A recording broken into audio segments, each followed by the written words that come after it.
7 मई को जो है वो पाकिस्तान की तरफ से की जाने वाली शेलिंग में जो है वो पुंछ ज़ैलूम के एक उस्ताद मोहतरम जिनका नाम कारी मोहम्मद इकबाल था, जिनका ताल्लुक़ जो है वो ज़िला पुंछ की तहसील मंडी के इलाका बाइले से था।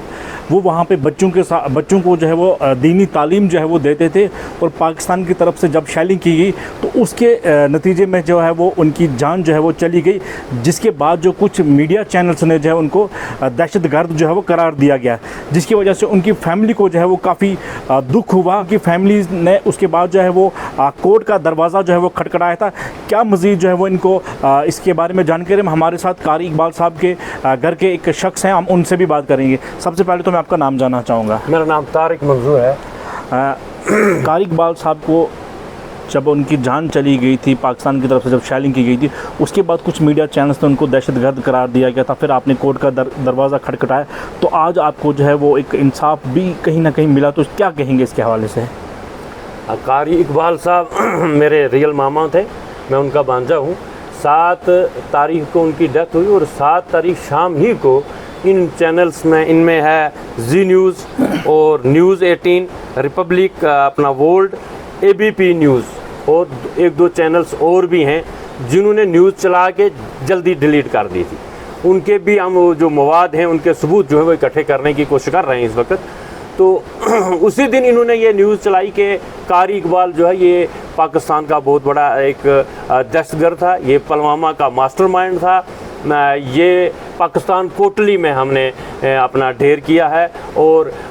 ये अपना हमारी NIA टीम की जो है उस लिस्ट का मोस्ट वांटेड ये जो है टेररिस्ट था। तो हमें बहुत ज़्यादा सदमा हुआ, बहुत ज़्यादा दुख हुआ कि जहाँ एक फैमिली का एक बाइज़्ज़त आदमी वो चला जाए और वहाँ साथ में उसको ये लेबल लगाने की कोशिश करें कि वो मिलिटेंट था, वो दहशतगर्द था, वो पुलवामा का मास्टरमाइंड था। बहुत बड़ा सदमा हमने ये चीज़ देखा। हमने उसी वक्त अपनी पुलिस से रब्ता किया और हमारी पुलिस ने हमारा बहुत बड़ा उस टाइम साथ दिया कि हमारे SSP पुंछ के ऑफिस से उसी वक्त एक प्रेस के नाम एक रिलीज़ निकली कि जिसमें ये उन्होंने कहा कि कारी इकबाल साहब यहाँ ही के रहने वाले हैं और ये बाइज़्ज़त आदमी, और ये खबर झूठी है। तो उसके बाद हमने यहाँ पे कोशिश की FIR के लिए, लेकिन कुछ हम भी थोड़े उस टाइम मसरूफ़ थे, तो कुछ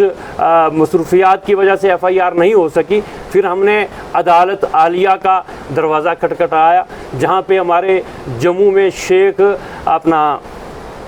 शकील साहब हैं, ये हमारे केस को देख रहे हैं, और पुंछ में हमारे केस को जो हैं शेख सलीम साहब जो एडवोकेट ये देख रहे हैं। पुंछ कोर्ट से आज हमें आर्डर FIR का मिला है, उसमें हम पुंछ कोर्ट का शुक्रिया अदा करते हैं और जम्मू कोर्ट की तरफ से जो है इन चैनल्स को अपना लीगल नोटिस भेजा गया है, जिसमें 3 हफ्ते का इनको टाइम दिया गया है। उसमें देखते हैं हम 3 हफ्ते तक अगर वो कुछ मतलब करेंगे अपना इसमें पेशरफ तो अच्छी बात है, नहीं तो हम मज़ीद केस जो है वो अपना आगे बढ़ाएंगे। तो किस हद तक जो है अभी आपको इंसाफ मिला है और क्या आपका जो है वो आगे कदम रहेगा? हम ये चाहते हैं कि हमारी हुकूमत हिंदुस्तान ने हमारी बहुत बड़ी मदद की, उनका हमें रिलीफ भी मिली उनकी, और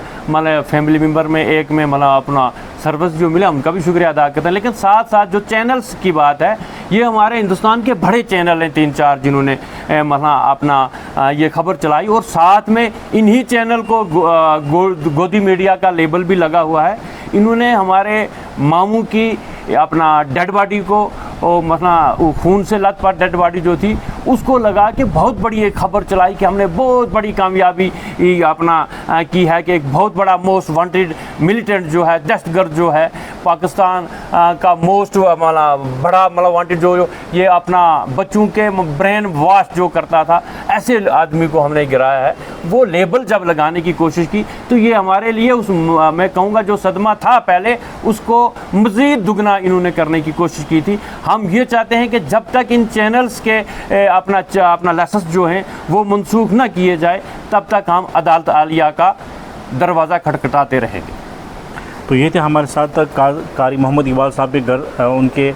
भांजे थे, जिन्होंने मज़ीद तफसीलात से जो है वो बताया कि किस तरीके से कुछ मीडिया चैनल्स ने हैं जो पुंछ में ही जो है वो शहीद हुए थे कारी मोहम्मद इकबाल साहब, तो उनको जो है वो दहशतगर्द करार दिया गया था और पुलवामा का मास्टरमाइंड जो है वो बताया गया था। फिर उसके बाद उन्होंने जो है वो अदालत का दरवाज़ा खटखटाया पुंछ में भी और जम्मू में भी। जम्मू में भी जो है वो एडवोकेट के द्वारा जो है वो लीगल नोटिस उनको भेजा गया और आज जो है पुंछ कोर्ट से भी जो है वो एडवोकेट सलीम शेख के द्वारा जो है वो एप्लीकेशन वगैरह जो है वो लगाई गई थी और आज पुंछ कोर्ट ने जो है वो ऑर्डर निकाला है कि इन चैनल्स के खिलाफ जो है वो एफआईआर जो है वो दर्ज की जाए। हालांकि इनकी फैमिली का ये भी कहना है कि एफआईआर तो दर्ज होगी, लेकिन अभी भी इनको जो है वो सदमा है। इनका ये कहना है कि जो कुछ चैनल वाले हैं जिन्होंने ये इस तरह की खबरें जो है वो चलाई थी और इनको जो है वो इनके गमों में जो मज़ीद इजाफा किया था, उनके लाइसेंस जो है वो रद्द किए जाएँ। फ़िलहाल अभी आगे इसमें क्या कुछ जो है वो सामने आएगा हम आपसे ज़रूर शेयर करेंगे। राइजिंग कश्मीर के लिए सरफराज चक, पुंछ।